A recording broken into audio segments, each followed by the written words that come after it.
గారిని కలవడం కోసం వారిని మేము అపాయింట్మెంట్ అడిగాం ఫోన్లో. వారి పిఎస్ఓ పిఎన్ఓ గోవిందరావు గారు 4:35 వస్తే వారు మీతో కలుస్తారని, తరువాత వారు సెక్రటేరియట్కి వెళ్ళిపోతారని చెప్పారు. హుటాహుటిని బయలుదేరి 4:30 కూడా మేము అక్కడికి చేరుకున్నాం. చేరుకున్న తర్వాత ఏం జరిగింది అనేది నేను చివరిలో చెప్తాను. మేము ప్రధానంగా వారిని రిప్రజెంట్ చేయాలనుకుంటున్నటువంటి అంశాలు 2. ఒకటి, మాజీ శాసనసభ్యుడు మొన్న గన్నవరంలో వైఎస్ఆర్సీపీ అభ్యర్థిగా పోటీ చేసి ఓటమి పాలైనటువంటి వల్లభనేని వంశీని ఈ రోజు ఉదయం తెల్లారుజామున బహుశా 6 గంటలకో 5 గంటలకో హైదరాబాద్లో వారిని అరెస్ట్ చేసినట్టుగా మీడియా ద్వారా మాకు సమాచారం అంది. ఆ తరువాత వారు అసలు ఎందుకు అరెస్ట్ చేశారో మాకు అర్థం కాలేదు. కారణం ఏంటంటే ఆయన ఒక కేసులోనూ 2 కేసుల్లోనూ ముద్దాయిగా ఉన్నారు. ముఖ్యంగా గన్నవరం తెలుగుదేశం పార్టీ ఆఫీస్ మీద దాడి జరిగిన కేసులో వారు ముద్దాయిగా ఉండటం, దాని మీద ఆయన కోర్టుకు వెళ్లడం, ఆయనకి యాంటిసిపేటరీ బెయిల్ ప్రొటెక్షన్ ఇవ్వటం కూడా జరిగింది. కాబట్టి ఆయన అరెస్ట్ చేసేటువంటి అవకాశం లేదనే అభిప్రాయం మాకు. కానీ ఉదయాన్నే అరెస్ట్ చేశారనే వార్త తెలియగానే ఎందుకు అరెస్ట్ చేశారో అర్థం కాక ఆశ్చర్యపోయాం, దిగ్భ్రాంతి చెందాం. దీనికన్నా ముందు 2 రోజుల క్రితం ఒక సంఘటన జరిగింది. అదేమిటంటే ఈ వల్లభనేని వంశీ గారి మీద, వైసీపీ కార్యకర్తల మీద, తెలుగుదేశం పార్టీ ఆఫీస్ మీద దాడి జరిగిందని ఏదైతే 2022లో కంప్లైంట్ ఇచ్చారో ఆ కంప్లైంట్ ఇచ్చినటువంటి వ్యక్తి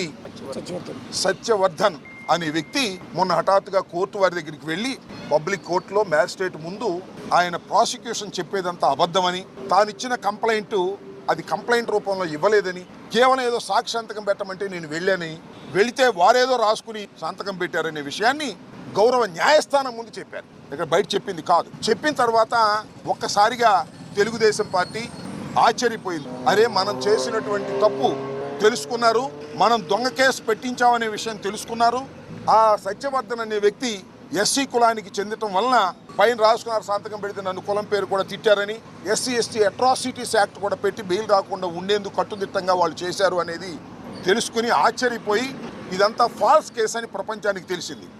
దానిలో తెలుగుదేశం వారు, లోకేష్ గారు, చంద్రబాబు నాయుడు గారు వీళ్ళందరూ కుట్ర చేసి ఈ సత్యవర్ధన్ తమ్ముడు అన్నో అరుణ్ అనే ఆయన్ని వాళ్ళు పట్టుకుని మా తమ్ముడి చేత బెదిరించి కిడ్నాప్ చేసి వంశీ వీళ్ళందరూ కూడా ఈ తప్పుడు స్టేట్మెంట్ మ్యాజిస్ట్రేట్ దగ్గర ఇప్పించారని ఒక కట్టు కథను అల్లి అది కేసు పెట్టి తెల్లారి అరెస్ట్ చేశారంటే ఇది విచిత్రమైన విషయం. ఇంతకన్నా దారుణమైన విషయం మరొకటి ఉండదని కూడా ఈ సందర్భంగా మనవి చేస్తున్నాను. వంశీ తెలుగుదేశంలో గెలిచాడు, తరువాత వైఎస్ఆర్సీపీలోకి వచ్చి పోటీ చేశాడు. అందువల్ల వంశీ మీద చంద్రబాబు నాయుడు గారు అదేవిధంగా లోకేష్ గారు కక్ష కట్టారు. మా పార్టీలో గెలిచాడు, మా పార్టీలో గెలిచి వైసీపీలోకి వెళ్ళి పోటీ చేశాడు, మమ్మల్ని అనేక సందర్భాల్లో విమర్శించాడు. మా పార్టీలో ఉండి మా సామాజిక వర్గానికి చెందినటువంటి వ్యక్తి మమ్మల్ని దూషించడం ఏమిటి, మమ్మల్ని రాజకీయ విమర్శ చేయటం అనేది ఏమిటి అని కక్షగట్టి అనేక పర్యాయాలు వారి ప్రభుత్వం అధికారంలోకి వచ్చిన తర్వాత దాడులు చేయడానికి ప్రయత్నం చేశారు.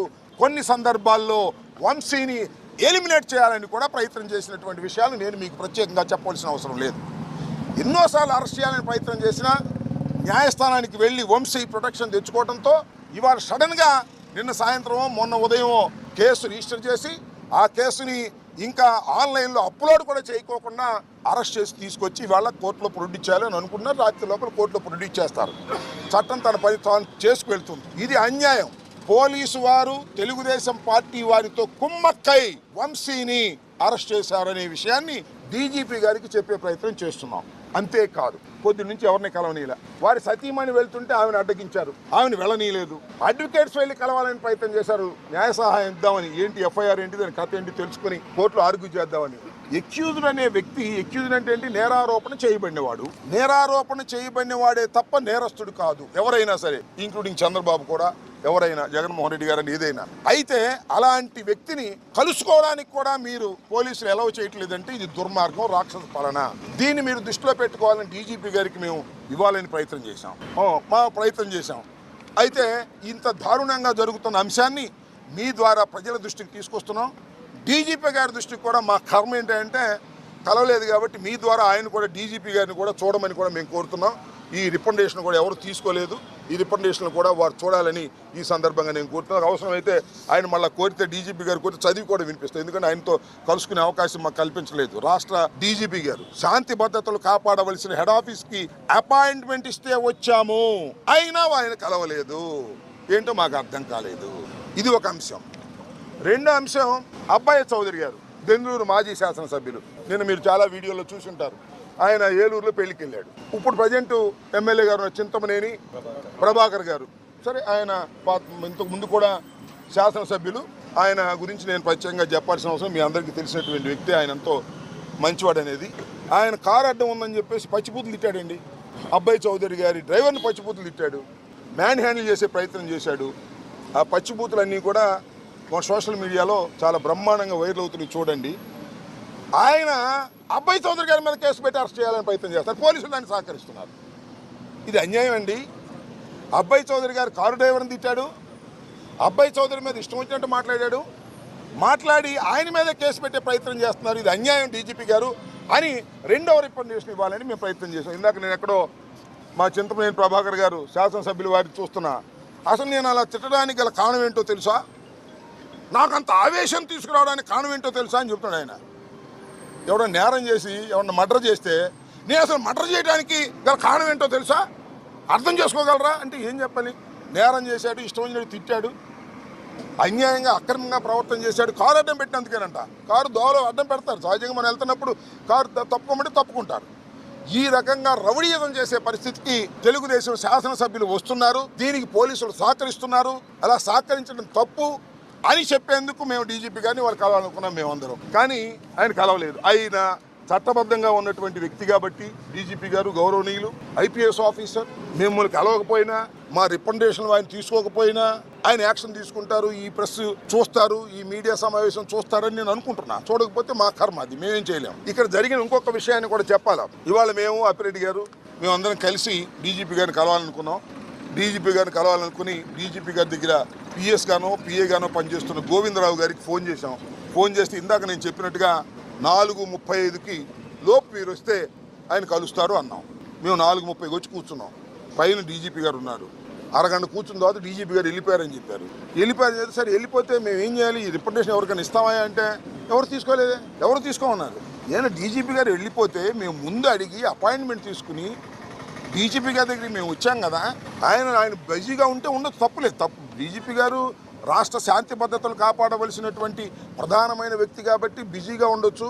మా బోటి వాళ్ళని, అపోజిషన్లో ఉన్నటువంటి వాళ్ళని, మంత్రులుగా ఊడిపోయిన వాళ్ళని, ఎమ్మెల్యేలుగా ఊడిపోయిన వాళ్ళని కలవలేకపోవచ్చు. ఆయన అంత బిజీగా ఉంటే కలవకపోతే నా ఇన్ఫీరియర్ ఆఫీసర్ ఇంకో ఆఫీసర్కి ఇవ్వండి అని ఎండార్స్ చేయాలి కదా గౌరవంగా ప్రజాస్వామ్యంలో. అది కూడా లేదు. ఎవరైతే తీసుకుంటారంటే ఎవరు తీసుకోరన్నారు. చివరికి గోడ కంటి చూద్దాం, ఇక్కడ అంటించడానికి వెళ్ళేదన్నారు. What is this? Gannavaram Vamsi పాపాల పుట్ట బద్దలైంది. తాడేపల్లి డెన్ జగన్ 2.0 నీ డైరెక్షన్లో, నీ కనుసన్నల్లో పనిచేస్తా ఉన్న బ్రోకర్ వంశీ కటకటాల పాలయ్యాడు. పెద్ద సైకో డైరెక్షన్లో చిన్న సైకో కటకటాల పాలయ్యాడు. బచ్చుల అర్జునుడు గన్నవరం ఇన్ఛార్జిగా పనిచేస్తా ఉన్న సమయంలో, చావు బతుకుల్లో హాస్పిటల్లో ఉన్న సమయంలో ఈ సైకో బ్లేడ్ బ్యాచ్ వైసీపీ నాయకులతో, వందలాది మంది వైసీపీ సైకో బ్యాచ్తో గన్నవరం పార్టీ కార్యాలయం మీద దాడి చేయించటమే కాకుండా దగ్గరుండి కార్లు తగలబెట్టించి, ఆఫీసును తగలబెట్టి ఎన్ని అరాచకాలకు పాల్పడ్డారు, ఎంత అరాచకానికి పాల్పడ్డారు. స్వయంగా అక్కడ ప్రజలందరూ కూడా జగన్ రెడ్డి మొన్న ఎన్నికల్లో వంశీని ప్రజలకు పరిచయం చేస్తూ మంచివాడు, సౌమ్యుడు, నాకు స్నేహితుడు, మంచి స్నేహితుడు అంట. 33,000తో ప్రజలు ఓడిచ్చారు. అన్నం పెట్టిన పార్టీ, కన్న తల్లి లాంటి పార్టీ విజయవాడ పార్లమెంట్లో ఓడిపోతే నీకు రాజకీయ భిక్ష పెట్టి గన్నవరంలో తెలుగుదేశం పార్టీ కార్యకర్తల, నాయకుల కష్టంతో, శ్రమతో గెలిచి 2 సార్లు పార్టీ కార్యకర్తలకి, నాయకులకి వెన్నుపోటు పొడిచి శ్రీరంగ నీతులు చెప్తావా?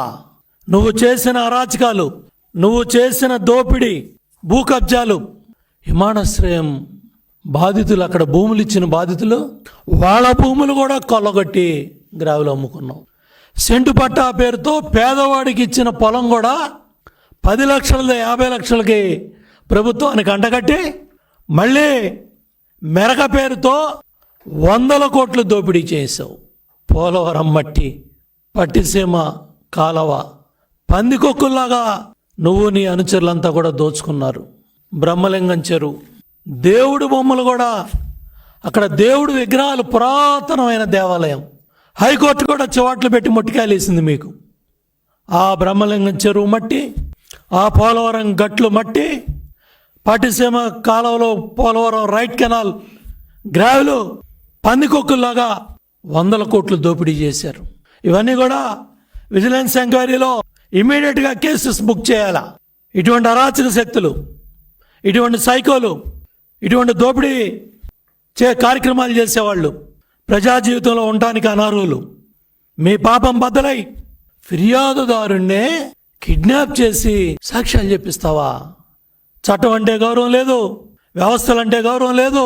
పెద్ద సైకో జగన్ అయితే చిన్న సైకో వంశీ. ఇదా నీ 2.0? ఇదా నీ అరాచకాలు? ఆ పాపాల ఫలితమే నీ అరెస్ట్ వంశీ. చట్టబద్ధంగా అర్ధరాత్రి పూట పోలీసులు గోడలు దోకలా, కరోనా సమయాల్లో డైఫర్లో నేచర్ కాల్కి వెళ్ళమని చెప్పలా పోలీసులు, లేకపోతే కొల్లు రవీంద్రని అరెస్ట్ చేసి తప్పుడు కేసులు పెట్టి 70-80 రోజులు జైల్లో పెట్టలా, అక్రమ ఎన్ని చేయించావు. నరేంద్రని కరోనా టైంలో చేయించావు, అచ్చెన్నాయుడిని ఫైల్స్ ఆపరేషన్ అప్పుడు చేయించావు. ఇవాళ సంకల్ప సిద్ధి, ఎన్ని కోట్ల కుంభకోణం అది కూడా బయటికి రావాలా? అరే పుచ్చలపల్లి సుందరయ్య గారిని ప్రాతినిధ్యం వహించిన నియోజకవర్గం గన్నవరం. అటువంటి నియోజకవర్గంలో నువ్వు చేసిన పాపాలు, కుట్రలు, కుతంత్రాలు, ఎన్ని దందాలు, ఎన్ని భూ సెటిల్మెంట్లు, ఎన్ని 100 కోట్లు బ్యాంకుల నుంచి డ్రా చేశావు. హైదరాబాద్లో అవ్వచ్చు, ఇక్కడ అవ్వచ్చు, 2 రాష్ట్రాలని భూదందాలు ఎన్ని. ఇవన్నీ కూడా బయటికి రావాలా? ఈ దోపిడీ కార్యక్రమాలన్నీ బయటికి రావాలా? ఈ మట్టి మాఫియా ఎంత దోపిడీ జరిగిందో బయటికి రావాలా? ఒక్కొక్క మండలానికి ఒక్కొక్క దళారిని పెట్టాడండి, ఒక్కొక్క మండలానికి ఒక్కొక్క దళారి. ఎక్కడికక్కడ భూ సెటిల్మెంట్లు, ఎక్కడికక్కడ అరాచకాలు. 9 నెలలుగా ప్రతి ఒక్క కార్యకర్త నాయకుడు కూడా ఇటువంటి దోపిడీ చేసిన వ్యక్తులు, ఇటువంటి అరాచకాలు చేసిన వ్యక్తులకి కటకటాల పాలవ్వాలని కోరుకున్నారో నీ పాపం బద్దలై నువ్వు చేసిన దుర్మార్గానికి, నువ్వు చేసిన ఈ కిడ్నాప్ భాగవతానికి మూల్యం చెల్లించుకొని నీ 2.0 జగన్ రెడ్డి నీ డైరెక్షన్లో నీ వంశీ ఇవాళ కటకటాల పాలయ్యాడు.